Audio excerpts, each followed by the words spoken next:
અહીંયા આપણે અપૂર્ણાંકોનો સરવાળો જોઈશું.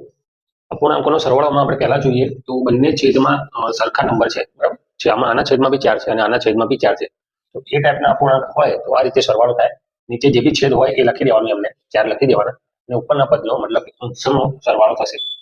6 + 5 એટલે 11/4 જવાબ આવશે, બરાબર છે. હવે આની અંદર તો છેદમાં સરખા નંબર હતા, સરખી સંખ્યા છે. આમાં છેદની અંદર સરખી સંખ્યા નથી, બરાબર. આમાં 4 છે અને આમાં 5 છે. જો આ ટાઈપનો પ્રશ્ન હોય તો તમે ક્રોસ ગુણાકાર કરી શકો, બરાબર. ક્રોસ ગુણાકાર કરી દેવાનો અને નીચેના બંને પદનો બી ગુણાકાર કરી દેવાનો. નીચેના બંને પદનો ગુણાકાર કરશો એટલે છેદમાં જે સંખ્યા આવે એ નીચે આવશે.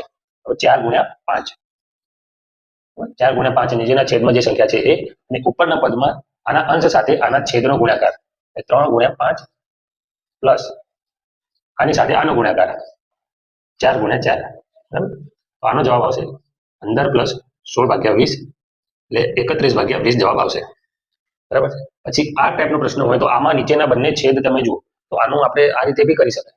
આ જે છે ને આ પદ્ધતિથી બી આનો જવાબ આવે, પણ આપણે આનો લસા બી લઈ શકીએ, બરાબર. 12 અને 15નો લસા લઈએ તો 3 × 2 × 2 3 × 5 = 15. આનો લસા આવશે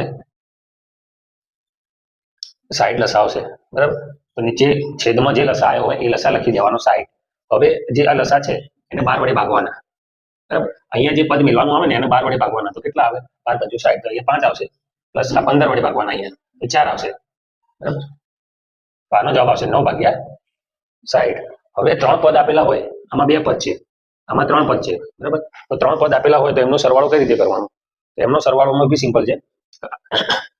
પહેલા તો છેદમાં 3 એનો ગુણાકાર કરી નાખવાનો, 3 × 5 × 4.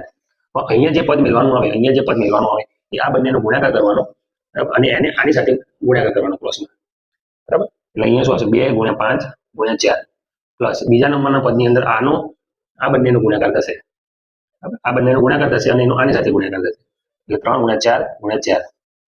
આપણે આગળ જોઈએ તો અહીંયા કયું પદ આવશે? તો અહીંયા આ બેનો ગુણાકાર થશે, 3 અને 5 અને આનો 5 લો, 3 5 × 5, બરાબર. તમારે સાદુરૂપ આપી દેવાનું. 5 × 10 = 40, 16 × 3 = 48, 25 × 3 = 75, બરાબર. 5 × 20 × 3 = 60. હવે આનું જે બી સાદુરૂપ આવે એ આનો જવાબ થાય. મતલબ કે તમે ક્રોસમાં ગુણાકાર કરવો પડે, ક્રોસમાં ગુણાકાર કરવો પડે. આ અહીંયા જે પદ મૂકવાનું આવે એ આ બંનેનો ગુણાકાર કરીને એની સાથે ગુણાકાર કરવાનો આવે અને નીચેનાનો ગુણાકાર કરી નાખવાનો, બરોબર છે. નેક્સ્ટ ટાઈમ આપણે કામ અને મહેનતાણુંનો દાખલો જોઈશું.